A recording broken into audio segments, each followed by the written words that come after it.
नमस्कार दोस्तों, स्वागत है आपका SSC learning point by Singh sir. आज हम करेंगे 5 जुलाई की शिफ्ट 4 का पेपर और अच्छे से तैयारी करते रहिएगा क्योंकि आपका सीजीएल बिल्कुल लगा हुआ है। जो भी अच्छे क्वेश्चन है उनको नोट डाउन करते रहिएगा, उनका बार बार रिवीजन करना है। हालांकि मैं बाद में उसका एक वीडियो लाके आपके सामने रखूंगा। मैं ऐसे रेंडमली देखो क्वेश्चन नहीं ले रहा हूँ, उसके पीछे रीज़न ये है कि भाई जब क्वेश्चन सॉल्व करते हैं ना तब पता लगता है कौन सा क्वेश्चन कैलकुलेटिव है, कौन सा एक्चुअल में अप्रोच करने में प्रॉब्लम हुई होगी, तो उस हिसाब से क्वेश्चन मैं रख लूंगा उसमें। ठीक है, बाकी आपका कोई सजेशन हो तो कमेंट बॉक्स में लिखना। चलो फिर स्टार्ट करते हैं।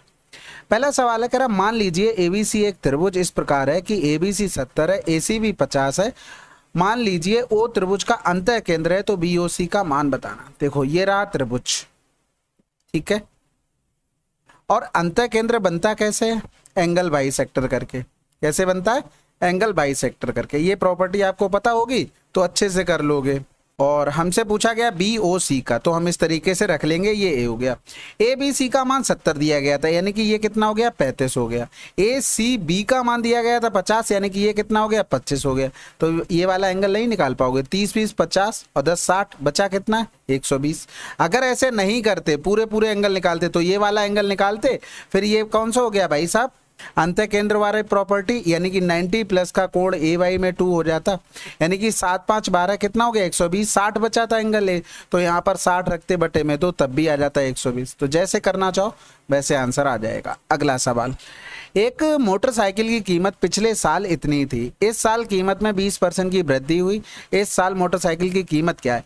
12 पंजे 60 हो गया, 12 सत्ते 84 और 6 900। बस आंसर, कुछ नहीं करना आपको, 75 गुणे में 12 करना है। अगर आप एग्जैक्ट लिखोगे तो 750 गुणे में 120 लिख लेना, लेकिन एग्जामिनर आपको नंबर उतना ही देने वाला है, चाहे आप जितना ज़्यादा लिख लो चाहे जितना कम लिख लो। एक व्यक्ति एक स्थान से दूसरे स्थान की यात्रा 60 किलोमीटर प्रति घंटा की चाल से और वापसी की यात्रा इतने की चाल से तय करता है। यात्रा में लिया गया कुल समय 6 घंटे है, तो तय की गई कुल दूरी बताइए। अब देखो सिंपल सी बात है, हम एवरेज स्पीड निकाल लें। एवरेज स्पीड निकालोगे तो जितना जा रहा है उतना ही वापस आ रहा है, तो 2 गुणे में 60 बटे में 75 बटे में कितना हो गया? दोनों का सम, यानी कि 5 7 6 13। ये तो पता है ना, जब डिस्टेंस कांस्टेंट हो जाए, 2 स्पीड दी जाए, तो फार्मूला होता है 2xy अपॉन में x प्लस का y। तो यहाँ पर निकल आया, यानी कि जब एवरेज स्पीड निकल आई है, कैलकुलेशन कर लें क्या? चलो 15 पना 75 और ये 15 ने में 135 हो जाएगा। यहाँ पर इतना ही रहने दो। 6 दूनी 12 पंजे 60, 600 बटे में 9 गुणे में कर दो 6, यानी कि 36 हो गया। तो 9 चौक 36 आंसर। भाई एवरेज स्पीड निकाली, समय का हमने गुणा कर दिया, हमारा आंसर आ गया। समझ में आई बात? बस अगला सवाल, चतुर्थ समानुपाती। भाई इन दोनों का गुणनफल इससे भाग कर दो। तो देखो कैलकुलेशन करते जाना है। 25 पंजे 125 हो गया, 25 दूनी 50, 25 तियां 75, 5 सत्ते 35, 23 सत्ते 161 आंसर। भाई अगर 3 नंबर आपको दिए जाएं तो चतुर्थ अनुपाती बोल दे तो बी इंटू में सी अपॉन में ए। तो जो कैलकुलेशन है ना भाई, हमें वो लिखते चली जानी है भाई, जितना हम कर सकते हैं ओरल। ठीक है, तो हमने क्या किया, यहाँ पर पॉइंट से पॉइंट तो जा ही चुका था, यहाँ पर हम करेंगे तो इसमें पॉइंट एक और था। 25 पंजे 125, 25 दूनी 50, 25 तियां 75, 5 सत्ते 35 किया और 7 तियां 21। यूनिट डिजिट से भी कर सकते थे, टेबल भी याद होना चाहिए, इतना तो याद होना ही चाहिए। एटलीस्ट 25 तक तो अच्छे से कर ही लो। ठीक है, कुछ एक्स्ट्रा करोगे तभी अच्छे नंबर आएंगे, नहीं तो फिर नॉर्मल आएंगे और नॉर्मल पोस्ट मिलेगी आप लोगों को। 13 19 की अवधि के लिए निर्यात कितने वर्षों के लिए औसत से अधिक था? यानी कि ये सब दिया गया था रेशियो निर्यात का, हमें क्या निकालना पड़ेगा? एवरेज, उसके बाद देखना पड़ेगा। तो भैया जोड़ लेते हैं। यहाँ पर 9 8 17, 17 8 25 हो गया, 25 25 और 7 32, 32 और 9 41, हासिल लगा 4, 9 4 13, 13 10 23 हो गया, 23 और 7 30 हो गया, 35 और 41, 41 में 9 जोड़ेंगे कितना होगा भाई? 50, 51 और 61 हो गया। कितने थे भाई? 2 2 4 2 6 1 7 था। इधर करेंगे तो 7 पंजे 7 निम 63 ज़्यादा हो जाएगा, 7 अट्ठे 56 हो गया, 6 बचा, फिर 7 अट्ठे 56 हो गया, 8.8 समथिंग मान लो। अब कह रहा था इससे अधिक, तो 8.8 से अधिक देखो 1 2 और 3 और ये हो गया 4, 4 आए, आंसर लगा दो। ठीक है, अगला सवाल करते हैं। समबाहु त्रिभुज के शीर्ष लंब इतना, इसका क्षेत्रफल कितना है? 3√3, 3 गुना हो रहा, 3 दूनी 6 और 2 तियां 6, 3 त्रिका 9√3 आंसर। देखो हमेशा ध्यान रखो फार्मूले, देखो अल्टीट्यूड का तो आपको पता ही होगा, इससे तो आप कर ही रहे होंगे। ठीक है, अगर इसमें एरिया निकालोगे तो √3/4 a² हो गया। ठीक है, अब यहाँ से समझो बात को, अगर साइड 2 दे दे तो ये अल्टीट्यूड √3 होगा। ये क्या गुना हो गया था 3√3, यानी कि 3 गुना, तो साइड कितनी होगी 6 हो गई। जब हम, ये तो अल्टीट्यूड की बात हो गई, ठीक है। और अगर हम एरिया की बात करें, कभी भी साइड 2 दी जाए और तो एरिया √3, यहाँ पर साइड कितनी हो गई थी 6, तो कै गुना हो रही थी 3, इसी का स्क्वायर करो और ये √3 चिपका दो, आंसर आ जाता है डायरेक्ट। बहुत बार ऐसा होता है कि डायरेक्ट आपसे पूछा जाएगा साइड 6 है तो एरिया बताओ कितना होगा, तो आपको क्या देखना होगा, 2 का 3 गुना हो रहा, 3 का स्क्वायर कर दो, √3 चिपका दो, आंसर आ जाएगा। तो ये चीज़ें हैं, बाकी आप फार्मूले से भी कर सकते हैं। दो समरूप त्रिभुज का क्षेत्रफल इतना और इतना है, पहले त्रिभुज की भुजा की लंबाई इतनी है, दूसरे की बतानी। भाई देखो, सबसे पहले तो ये 0 से 0 काटेंगे, लिख दें पहले तो। जब समरूप होते हैं तो इनका जो साइड के साथ रेशियो होता है क्या होता है, स्क्वायर होता है, तो ये कैंसिल आउट हो जाएगा, यानी कि रूट लेंगे तो 7/8 हो गया, और इधर 21 था, 21 बटे में हमें दूसरा निकालना था, तो आंसर क्या आ गया 24। अगला सवाल। अब ये सवाल देखो कितनी बार मैं आपको बता चुका हूँ, अगर अल्फा प्लस बीटा 90 दिया हो तो आप लिख सकते हैं साइन अल्फा बराबर में कॉस बीटा, और टेन अल्फा बराबर में कॉट बीटा, सेक अल्फा बराबर में कोसेक बीटा। ये क्वाड्रेंट वाली चीज़ है, ये हमेशा ध्यान रखना। यहाँ पर देखो इन दोनों का सम क्या हो रहा है 90 हो रहा, तो सेक की जगह हम कोसेक लिख सकते हैं, कोसेक 31, ये कैंसिल आउट, यानी कि ये पूरा टर्म क्या हो गया 0 हो गया। इधर देखेंगे ये तो फार्मूला लिखा हुआ है 2tan का tan 2a का फार्मूला आपको पता होना चाहिए, या तो ऐसे लिख लो क्योंकि यहाँ पर अलग अलग एंगल है ना, बात वही है, ठीक है। तो ये हो गया tan a प्लस का tan b अपॉन में 1 माइनस का tan a और tan b। देखो फार्मूले हमेशा याद रखो, ट्रिग्नोमेट्री में क्या होता है, आप वैल्यू पुटिंग से तो कर लेते हैं, ये बहुत बढ़िया बात है, लेकिन कभी आप फंसोगे ना तो फार्मूले ही और बेसिक ही काम में आएगा, फिर आप कहोगे कि फार्मूले याद कर लिए होते। तो फार्मूले से एक बार सवाल करने की कोशिश जरूर किया करो। अगला सवाल, एक चुनाव में मतदाताओं के पास 3 उम्मीदवारों में से एक उम्मीदवार को वोट देने का विकल्प है, उनके पास सभी उम्मीदवारों को अस्वीकार करने के लिए उपरोक्त में से कोई नहीं, यानी कि नोटा के चयन का भी विकल्प है। तीनों उम्मीदवारों को नोटा के 6 गुना वोट मिलते हैं, विजेता को दूसरे उपविजेता के वोटों के 2 गुने वोट मिलते हैं। पहले उपविजेता को नोटा से 900 वोट अधिक मिलते हैं और वह दूसरे उपविजेता को 150 वोटों से हरा देता है। डाले गए मतों की कुल संख्या बतानी है। देखो 3 लोग थे, A प्लस का B प्लस का C हो गया, और एक नोटा का था, यानी कि नोटा को जितना वोट मिला है उसका 6 गुना इन 3 लोगों को मिल गया, यानी कि टोटल वोट हमारे पास 7 रहे होंगे सब। और आंसर लगाने के लिए हम 7 का मल्टीपल चेक कर सकते हैं, ठीक है। आप 7 का मल्टीपल चेक करेंगे, ये आपकी रिस्पॉन्सिबिलिटी है। अब यहाँ पर देखो, अगर हम ये देखें कि विजेता को दूसरे उपविजेता के 2 गुने मिले, लेकिन पहले उपविजेता को नोटा से 900 अधिक मिले, यानी कि अगर इसको x मिले होते तो इसको x प्लस का 900 मिले। फिर यहाँ पर देखो दूसरे उपविजेता, दूसरा उपविजेता कौन था, C था, 150 वोटों से हरा दिया, यानी कि इसको कितने मिले 750 मिले, और दूसरे उपविजेता का 2 गुना इसको मिला था, यानी कि 2x प्लस का कितना हो गया 1500 हो गया। यानी कि इनको अगर जोड़ते हैं तो आ जाएगा 4x प्लस में 9 5 14, 14 और 7 हो गया 31, यानी कि 31 50, और बटे में ये हो गया x, यानी कि A प्लस का B प्लस का C, और बटे में हो गया हमारे पास नोटा। तो इसका मान क्या दिया गया था, 6/1 दिया गया था, यानी कि 2x बराबर में क्या आ गया 3150 आ गया।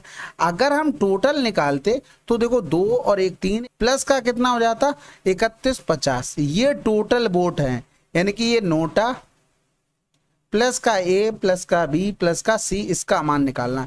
लेकिन एक चीज देखो भाई, 3150 बराबर क्या दिया गया 2x, तो यानी कि हम लिख सकते थे यहाँ पर 2x, यानी कि यहाँ पर 7x। अब देखो समझ में आया, 7 का मल्टीपल है, यहाँ से भी आप निकाल सकते थे।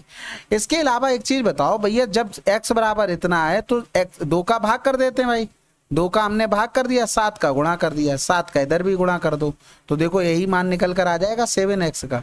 बस इतना ही करना था, आंसर आ चुका। अब इतना भी करना आसान नहीं था, ठीक है। यहाँ से करेंगे 2 1 2, 15 दूनी 30 हो गया, 2 7 14 हो गया, 2 पंजे 10 हो गया, गुणे में 7, 7 पंजे 35 हो गया, और 49 और 3 52 हो गया। अभी भी देखो आ रहा है आंसर, वहां से लगा 5 हो गया, 15 7 105 और 5 110 हो गया। आंसर आ गया कितना 11025। अगला सवाल, 2012 और 14 की अवधि में कंपनी ए के औसत उत्पादन समान अवधि में बी के औसत उत्पादन से अनुपात क्या है। देखो भाई चित्र कोशिश तो की सही करने की, लेकिन हो नहीं पाया। एडजस्ट कर लो। ए की और बी की बात हो रही, 12 से 14 यानी कि ये 25 हो गया, 50 40 हो गया, 90 90 और 20 यानी कि 115 आ गया। अब देखो ये ऑप्शन 5 2 7 ये नहीं हो सकता, ये नहीं, क्योंकि 3 से 115 पे नहीं पहुंचेंगे, ना 25 से पहुंचेंगे, 5 और 23 से पहुंच सकते हैं। बाकी आगे कैलकुलेशन कर लेते हैं भाई। यहाँ पर देखो बी के लिए ये हो गया 35 हो गया, इधर 40 है, इधर 50 40 90 90 और 30 120 यानी कि 120 में 5 जोड़ेंगे 125। तो इधर करेंगे तो 5 दूनी 10 5 3 15 5 दूनी 10 55 25 आंसर। अगला सवाल कह रहा था इतने की धनराशि पर 37% छूट और समान धनराशि पर इतने इतने की दो क्रमागत छूटों के बीच अंतर क्या है। सबसे पहले देखो यहाँ पर 37 हो रहा है, यहाँ पर जोड़ेंगे तो 30 हो रहा है, यानी कि हमें एग्जैक्ट निकालना पड़ेगा। तो इनका फार्मूला होता है एकल छूट का ए प्लस बी माइनस का ए बी अपॉन में 100।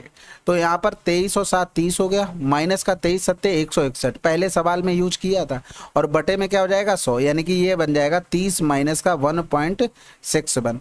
अब देखो 37 से जब हम इसको घटाएंगे तो ये माइनस ये क्या हो जाएगा प्लस हो जाएगा, यानी कि हमारे पास क्या आ जाएगा 8.61 आ जाएगा। गुणे में कर देंगे 26 35 और ये कितना था परसेंटेज में, तो बटे में 100 आ गया। अब कैलकुलेशन करनी है भाई। अब देखो इसमें आती है कैलकुलेशन की बात, लेकिन यहाँ पर कैलकुलेशन अगर 2 नंबर हमको मिल जाएं तो हमारा काम हो सकता है। तो हमें डायरेक्ट गुणा करना आना चाहिए। 861 हो गया, 1 का 5 में किया 5 हुआ, फिर 1 का अगले में करेंगे 3 बार जाएगा, 6 पंजे 30 हो गया, 30 और 3 कितना हो गया 33, हाथ से लगा 3। अब 1 का इसमें करेंगे तो 6 आया, फिर इस 6 का दूसरे वाले में किया तो 6 तियाँ 18 आया। अब 8 भी पीछे से आ जाएगा, 8 पन्ने 40, इनको सबको छोड़ देंगे, जोड़ देंगे 8 से 14 की 4, हाथ से लगा 1 हो गया, 4 2 6, 64 में 3 जोड़ेंगे तो 67 हो गया, हाथ से लगा कितना हो गया भाई 6 हो गया। ठीक है, अब 1 का इसमें गुणा करेंगे तो 2 आया, 6 अगले वाले में आ जाएगा तो 36 आया, 8 अगले वाले में आ जाएगा तो 8 तियाँ 24 आया। तो भैया आसान हो गया, 6 4 10 2 12 हो गया, हाथ से लगा 1 4 हो गया, 4 2 6 हो गया, और प्लस में जो कैरी था वो 68 हो गया। देखो जैसे ही 8 7 मिला हमें, हमने आंसर लगा दिया। ठीक है, बस कैलकुलेशन का खेल था, बाकी तो आसान था। अगला सवाल, 3 से अधिक विषयों में अनुत्तीर्ण होने वाले विद्यार्थियों की कुल संख्या बताइए। 3 से अधिक, ये देखो ये 3 वाले हैं भाई, 3 से अधिक 4 और 5 ये रहे, यानी कि 7 4 कितना हो गया 11। अगला सवाल, एक रोलर का व्यास इतना है, इसकी लंबाई 100 सेंटीमीटर है, एक खेल के मैदान को समतल बनाने में इसे 200 पूर्ण परिक्रमण लगाने पड़ते हैं, तो मीटर स्क्वायर में खेल मैदान का क्षेत्रफल कितना है। देखो टोटल सरफेस एरिया लिखेंगे रोलर का तो 2 पाई RH हो जाएगा। ठीक है, अब यहाँ पर देखो ये 35 सेंटीमीटर दी गई थी, यानी कि रेडियस लिखेंगे तो 35 बटे में 2 हो गया। अब अगर मान लो रेडियस 7 होती तो 2 पाई R का मान कितना होता 44 होता। अगर यहाँ पर 35 होता तो कितना हो जाता 5 गुना हो जाता, लेकिन यहाँ पर तो बटे में 2 हो गया, तो इसका भी बटे में 2 हो जाएगा, क्योंकि यहाँ पर देखेंगे 5 बटे 2 गुना, तो इधर भी 5 बटे 2 गुना। ये चीज आपको पता होनी चाहिए थी। अब इसमें देखो भाई सिंपल सा मान रख दो, इसका मान क्या हो गया 44 गुणे में 5 बटे में 2 और इनटू में 200 चक्कर लगा रहा तब हो गया। हाइट कितनी थी हमारे पास 100 थी। अब ये सब किस में आया, ये आया सेंटीमीटर स्क्वायर में, लेकिन हमें चाहिए किस में मीटर स्क्वायर में, और ऑप्शन भी बढ़िया दिए गए थे। एक्चुअल में हमें चेंज करना पड़ेगा। ठीक है, अगर रेडियस को हमने चेंज किया सेंटीमीटर से मीटर में जाने के लिए तो हमें 100 से भाग करना पड़ेगा, तो ये एक रेडियस के लिए हो गया। यहाँ पर इसकी ये भी दी गई थी किसमें सेंटीमीटर में, इसको चेंज करेंगे फिर 100 से भाग, खत्म हो गया। ये 0 से 0, ये 0 से 0, ये 2 से 2 चला गया, 5 को 20 हो गया, 5 को 20 2 22 मीटर में स्क्वायर हो गया। अगला सवाल, यदि इतने की धनराशि को 8% वार्षिक साधारण ब्याज की दर से 4 वर्ष की अवधि के लिए निवेश किया जाता है, तो अवधि के अंत में भुगतान की जाने वाली धनराशि कितनी है। सिंपल सा देखो, अगर प्रिंसिपल 100 होता भाई साहब और रेट 8 होती, देखो इतना लिखना नहीं पड़ता है। जो प्रैक्टिस अच्छे से करते होंगे बच्चे उन्हें पता होगा कि भैया इतना लिख के करोगे तो फिर कैसे भी नहीं होने वाला कुछ भी। 132 क्या हो गया, ये हमारा अमाउंट बन गया, यानी कि 100 का मान दिया गया था हमें 4500 और गुणे में हो गया हमारे पास 132। तो 0 से 0 कैंसिल आउट हो गया। देखो यहाँ पर अगर थोड़ी सी दिमाग लगाओगे, पहले तो ये ऑप्शन नहीं होगा क्योंकि 9 की डिविजिबिलिटी चाहिए, दूसरी बात में हमें 11 की डिविजिबिलिटी चाहिए, तो ये नहीं होगा, 9 5 14 ये भी नहीं होगा, 5 4 9 ये आंसर हो जाएगा। भाई यहाँ पर क्या लिख सकते हैं, 11 गुणे में 11 कम 11 दूनी 22, बस खत्म हो गया सवाल। बाकी हम गुणा कर लेंगे, 132 इंटू में 45 हो गया। ये याद भी होना चाहिए इतना तो, टेबल 45 का हासिल लगा 9 हो गया, और 135 और 9 144 हासिल लगा 14 हो गया, 45 से कम 45 और 4 49 और 10 59 आंसर। ठीक है, अगला सवाल करते हैं। एक व्यक्ति अपने वेतन का इतना % पारिवारिक व्यय पर, चिकित्सा पर, दान पर और शेष धनराशि बचाता है, तो इतने का दिया गया बचत राशि बताएं। यहाँ पर कहीं देखो, कहीं शेष वगैरह लिखा है? नहीं लिखा है, तो इनको जोड़ लो। 60 10 70 5 75, बचा कितना है? 25। भाई 100 में से 75% खर्च कर दिया, बचा कितना? 25। हमारे हिसाब से क्वेश्चन में 4000, तो 25 अट्ठे 200 होता है, ये 16 बार चला जाएगा। भाई 100 का मान निकाल लेते हैं, खत्म हो गया। बहुत आसान था। कह रहा था इतने समीकरण ग्राफ निर्देशांकों अक्षों पी और क्यू पर काटता है, तो पी क्यू की लंबाई बताना। बहुत आसान हो गया। सबसे पहले क्या करना है? हमें डिवाइड करना है, यानी कि ये तो कर चुके हो ना, तो 21 आ जाएगा, और इधर करेंगे तो 1/20 आ गया, और आंसर भी आपका आ ही चुका होगा ट्रिपलेट से। ये हो गया हमारे पास, इधर बन गया ये 21 हो गया, और इधर हमारे पास 20 हो गया। ये यहाँ पर मिला देंगे तो ये 29 हो। ठीक है, यहीं पर वो काट रहे थे पी क्यू पर। अगला सवाल करते हैं। लिख भी दें क्या? यहाँ पर लिख भी लो भाई। ठीक है, बाकी तो इतनी बार कर चुके हैं। अब इसको 18 में, YZ 24 में, वह तीनों उसी काम को 12 दिनों में करते हैं, XZ कितने दिनों में करेंगे? अब देखो, इसको सभी लोग कर लेंगे, लेकिन ये देखो स्टेप्स कटिंग कौन कितनी कर पा रहा है। हमने एलसीएम लिया 72, तो भैया तीनों मिलकर कर रहे थे 12 छंग 72। हमें चाहिए क्या? हमें एक्स और जेड का मान चाहिए। तो एक चीज़ बताओ, यहाँ पर एक्स वाई का है, इधर 4 हो गई, इधर बाई जेड का है, इधर 24 यहाँ 72 हो गया। यानी कि अगर तीनों को जोड़ लोगे तो बाई डबल बार आ रहा है, तो 4 3 7 हो गया। 7 से 6 घटाओगे तो 1 बचेगा, 7 से 6 घटाओगे 1 बचेगा, यानी कि बाई का मान क्या हो गया? 1 हो गया। तो भाई हम यहाँ से घटा देंगे। नहीं समझ में आएगा? देखो ऐसे कर रहे हैं, एक्स प्लस का वाई, वाई प्लस का जेड, और ये हो गया एक्स प्लस का वाई प्लस का जेड। ये कर रहे थे 18 दिन में, ये कर रहे थे 24 दिन में, ये कर रहे थे 12 दिन में। एलसीएम ले लिया हमने 72, ये तो समझ गए होगे। इसकी 4 एफिशिएंसी, इसकी 3 हो गई, इसकी 6 हो गई, ये 6 हमने ऊपर यहाँ पर लिख दी थी। अब हमें चाहिए क्या था? हमें चाहिए था एक्स जेड, यानी कि हमें बाई को हटा दें, काम हो जाएगा। तो हमने इन दोनों को जोड़ लिया। जैसे ही इन दोनों को जोड़ा तो ये आ गया एक्स प्लस का 2y प्लस का जेड बराबर में 4 3 7। यानी कि अगर हम ये x plus y plus z बराबर में 6 इनका डिफरेंस कर दें तो ये कैंसिल आउट, यानी कि y बराबर 1 आ गया ना। तो इतना हमने ओरल कर लिया दिमाग लगाकर। ठीक है, अगर आप लोग कर सकते हो ठीक है, नहीं कर सकते तो ऐसा जरूरी नहीं है, नॉर्मल करने से भी आंसर आता है अच्छे से। अगला सवाल कह रहा था एक घन का संपूर्ण पृष्ठीय क्षेत्रफल इतना, घन का आयतन क्या होगा? देखो घन का आयतन पावर में 3 होता है। तो देखो एक तो सबसे पहले ऑप्शन ये देख लिया करो, कभी कभी सारे क्यूब नहीं देता है। ठीक है, ये चीज ध्यान रखना। यहाँ पर 6a² होगा, यानी कि a² का मान 6 चौक 24 हो गया, 6 9 में 54 हो गया। अब तो लगा लोगे ना? ठीक है, ये ध्यान रखना, जरूरी नहीं इतना सॉल्व करो। घन का आयतन कभी कभी ऑप्शन में आपको सारे नंबर क्यूब में नहीं मिलेंगे, तो आंसर आप लगा सकते हो। कह रहा था k 1 से बड़ी कोई विषम संख्या होने पर k की पावर 33 माइनस k हमेशा से विभाज्य होगा। तो कह रहा था k 1 से बड़ी, तो हमने कोई भी विषम संख्या, हमने 2 ले लिया, तो यहाँ पर 2 की पावर 33 माइनस का 2 ले लिया। अब यहाँ पर अगर 2 कॉमन ले लेते हैं तो ये हो जाएगा 2 की पावर में 32 और माइनस का 1। अब एक चीज बताओ, नीचे यहाँ पर देखो ये 15 से डिवाइड होगा? कभी नहीं। 2 कैसे काट लोगे 15 से? हटा दो, आंसर आ गया, खत्म हो गया सवाल। अगला सवाल करते हैं। अच्छा, इसमें ये भी सोच सकते हो 3 का अगर ले लें, ठीक है, 3 रखोगे तो k की पावर में 33 हो गया, माइनस में 3 हो गया। यहाँ पर भी अगर कॉमन ले लोगे 3, तो 3 की पावर में 32 माइनस का 1। अब 3 3 9 किया मान लो तो 1 माइनस करोगे 8। 3 की पावर 3 कर लोगे 27 माइनस का 1 करोगे तो 28 आ जाएगा। फिर 3 की पावर 4 कर लोगे तो 81 माइनस का 1 80 आ जाएगा। यानी कि इवन नंबर तो हमें लाना ही पड़ेगा।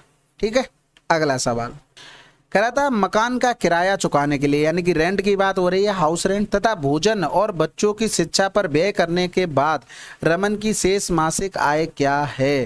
देखो सबसे पहले कह रहा था मकान, यानी कि ये हाउस रेंट हो गया 25। फिर कह रहा था भोजन, यानी कि फूड की बात कर रहा है 20 हो गया। बच्चों की शिक्षा की बात कर रहा था 20 हो गया। और फिर बात कर रहा था व्यय करने के बाद, यानी कि 5 2 2 4 और 2 6 हो गया। यानी कि इतना उसने व्यय कर दिया। तो 100% का मान था 45,000। 65 अगर 100 में से खर्च कर दिया तो बचा कितना? 35 बचा। बस खत्म हो गया सवाल। तो इनका हमें स्क्वायर करना है, स्क्वायर कह रहा हूँ गुणा करना है। तो देखो डायरेक्ट गुणा करना आना चाहिए। 5 25 हो गया, हाथ से लगा 2, 5 चौकू 20, 5 तियां 15, 20 और 15 35, 35 और 2 37 हो गया, हाथ से लगा 3 हो गया, 4 तियां 12, 3 15, कहीं 15 75 लिखा है, आंसर लगा दो। ठीक है, अगला सवाल कह रहा था 14,400 के कितने गुणनखंड हैं जो 18 से विभाज्य हैं लेकिन 36 से नहीं। आसान सवाल है भाई, यहाँ पर 18 गुणे में 800 कर लो। अब देखो 18 तो हमने निकाल लिया, अब इसमें देख लेते हैं कितने गुणनफल है। 16 पंजे 80 होता है, यानी कि इधर 16 पंजे 80 यानी कि 50। इसको लिख सकते हैं 25 दूनी 50, यानी कि 32 गुणे में 25 हो गया। कहने का मतलब है 2 की पावर 5 इंटू में 5 की पावर में 2, यानी कि अगर हम यहाँ पर देखें तो हमें गुणनखंड निकालने थे जो 18 से डिवाइड हो। तो 18 से अगर डिवाइड देखते तो 5 1 6 हो गया, और इंटू और इधर हो जाता कितना 2 1 3, यानी कि 18 आता। यानी कि टोटल 18 ऐसे फैक्टर होंगे जो 18 से डिवाइड होंगे। लेकिन हमें 36 वाले नहीं चाहिए।